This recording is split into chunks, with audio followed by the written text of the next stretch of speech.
Hello my friends. इस video में मैंने दो दिए गए बिंदुओं के बीच की दूरी ज्ञात करने के बारे में चर्चा किया है। मान लीजिए कि दो बिंदु A जिसका निर्देशांक x1 y1 तथा बिंदु B जिसका निर्देशांक x2 y2 है। अर्थात यह दोनों बिंदु इस प्रकार से दिए हुए हैं। बिंदु A जो है इसका निर्देशांक x1 y1 है और यह बिंदु B है जिसका निर्देशांक x2 और y2 है। तो इन दो बिंदुओं A और बीच की दूरी यह जो AB है, हमें इस AB को ज्ञात करना है। तो दो बिंदुओं के बीच की दूरी AB को हम D से डिनोट करते हैं और इस D को निकालने के लिए हम क्या करेंगे, लिखेंगे under root x2 minus x1 का होल स्क्वायर कर लेंगे और प्लस y2 माइनस y1 का होल स्क्वायर। यह सूत्र है। इस सूत्र के माध्यम से हम इन दो दिए गए बिंदुओं A और B के बीच की दूरी AB को आसानी से ज्ञात कर सकते हैं। तो हम कुछ एग्जाम्पल के माध्यम से इस सूत्र को लेकर के और एग्जाम्पल के माध्यम से हम सवालों को हल करते हैं और देखते हैं कि दो बिंदुओं के बीच की दूरी को हम कैसे ज्ञात करते हैं। एग्जाम्पल 1 है, बिंदुओं 5 0 तथा 0 5 के बीच की दूरी ज्ञात करना है। तो यहाँ पर देखें, दो बिंदु जो है, एक बिंदु का निर्देशांक 5 0 है और दूसरे बिंदु का निर्देशांक 0 5 है। तो अब जैसे हम मान लें कि यह बिंदु A है और इस बिंदु A का निर्देशांक जो है 5 0 है और इसके बाद यह बिंदु B है और इस बिंदु B का निर्देशांक जो है 0 5 है। तो A से लेकर के B तक की यह जो दूरी AB होगी, इस AB दूरी को अगर हम D से डिनोट करते हैं तो बिंदुओं A और B के बीच की यह दूरी AB कितनी होगी, यही हमारा जो है हमें निकालना है। हमारा बिंदु A है तो बिंदु A का निर्देशांक है 5 0 और यह बिंदु B है, बिंदु B का निर्देशांक है 0 5 और इन दोनों बिंदुओं के बीच की दूरी यह D है। तो D का मान कैसे निकालेंगे, तो यहाँ पर देखें x1 बराबर है 5 और फिर y1 बराबर है 0, यानी x1 यह है 5 और यह है y1 0। इसी तरह से यह बिंदु B का निर्देशांक 0 5 है तो x2 बराबर है 0, यह जो है 0 x2 है तो यह हो गया 0 और फिर इसी तरह से जो y2 है तो यह 5 है तो यहाँ पर लिख लेंगे 5। अब हम इन दोनों बिंदुओं के बीच की दूरी को सूत्र से ज्ञात कर लेंगे। हमारा सूत्र D है बराबर है under root x2 minus x1 का whole square plus y2 minus y1 का होल स्क्वायर। इस सूत्र में हम मानों को रख करके आसानी से जो है डिस्टेंस को निकाल लेंगे। यहाँ पर देखें x2 का मान 0 है तो 0 रखेंगे, ऋण x1 का 5 है तो यह 5 रखेंगे। तो यह हो जाएगा 0 माइनस 5 का होल स्क्वायर प्लस y2 का मान 5 है 5 रखेंगे, y1 का मान 0 है 0 रखेंगे या 0 का होल स्क्वायर। तो यह हो जाएगा 0 माइनस 5 का होल स्क्वायर प्लस 5 माइनस 0 का होल स्क्वायर। अब हम इसके कैलकुलेट कर लेंगे तो कैलकुलेट करने पर जो हमें मिलेगा 0 में से -5 तो यह हो जाएगा -5 का होल स्क्वायर और यह हो जाएगा 5 में से 0 घटाएंगे तो 5 का होल स्क्वायर। अब इसको हम दोनों पक्ष को बर करके जोड़ लेंगे, -5 का बर करेंगे यह हो जाएगा 25 धन 25, क्योंकि माइनस से माइनस में गुणा करते हैं तो धन होता है, और ये 5 का बर करेंगे यह भी हो जाएगा 25।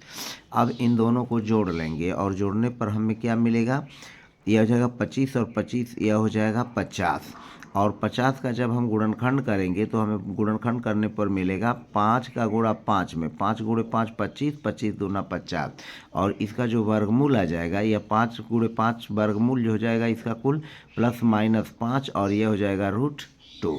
तो इस तरह से इन दो बिंदुओं के बीच की दूरी जो D है वह D बराबर हो जाएगा कितना, प्लस माइनस 5√2 होगा। तो इस तरह से दो बिंदुओं के बीच की दूरी अगर हमें निर्देशांक पता है तो इस सूत्र का उपयोग करके हम आसानी से ज्ञात कर सकते हैं। बिंदु ऋण 1 3 तथा बिंदु 5 2 के बीच की दूरी ज्ञात करना है। तो यहाँ पर हम मान लेते हैं कि बिंदु A का निर्देशांक जो है -1 3 है और बिंदु B का जो निर्देशांक है वह है 5 2। यह दो बिंदु हैं, इन दोनों बिंदुओं के बीच की दूरी ज्ञात करना है। यह हो गया x1 बराबर ऋण 1 और फिर y1 बराबर हो गया 3 तो यह हो जाएगा 3, x1 का मान ऋण 1 होगा, y1 का मान 3 होगा। इसी तरह से x2 का मान जो होगा वह हो जाएगा 5 और फिर जो y2 है y2 का मान हो जाएगा 2। अब हम सूत्र में रख करके इन दोनों बिंदुओं के बीच की दूरी को आसानी से ज्ञात कर लेंगे। तो d बराबर हो जाएगा √x2 माइनस x1 का whole square plus y2 minus y1 का होल स्क्वायर। अब यह हो जाएगा हमारा x2 का मान है 5, यह लिखेंगे 5 माइनस x1 का मान है -1 तो 5 और x1 का मान -1 तो यह हो जाएगा माइनस माइनस प्लस, तो 5 + 1 का होल स्क्वायर।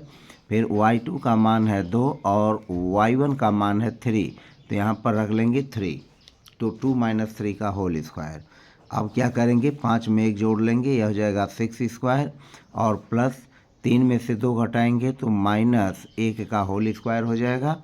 और इसको हम कुल जोड़ लेंगे तो 6 का स्क्वायर करेंगे 36 -1 का स्क्वायर करेंगे 1 और यह जोड़ने पर आएगा √37। तो इस तरह से इन दो बिंदुओं के बीच की दूरी को हम यहाँ प्लस माइनस रख लेंगे।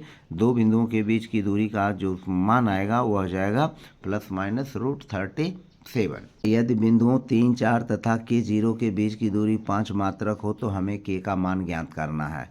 अब यहाँ पर बिंदु A का निर्देशांक जो है, बिंदु A का निर्देशांक है 30 तथा बिंदु B का जो निर्देशांक है वह है K0। हम मान लेते हैं कि माना बिंदु A और बिंदु B, माना A जो है 3, 4 तथा B K0 हैं। यह हमने दो बिंदु मान लिया और इन दोनों बिंदुओं के बीच की दूरी हमें AB ज्ञात करनी है। तो यहाँ पर x1 जो है 3 है और फिर y1 जो है 4 है। यह 3 है, यह 4 है।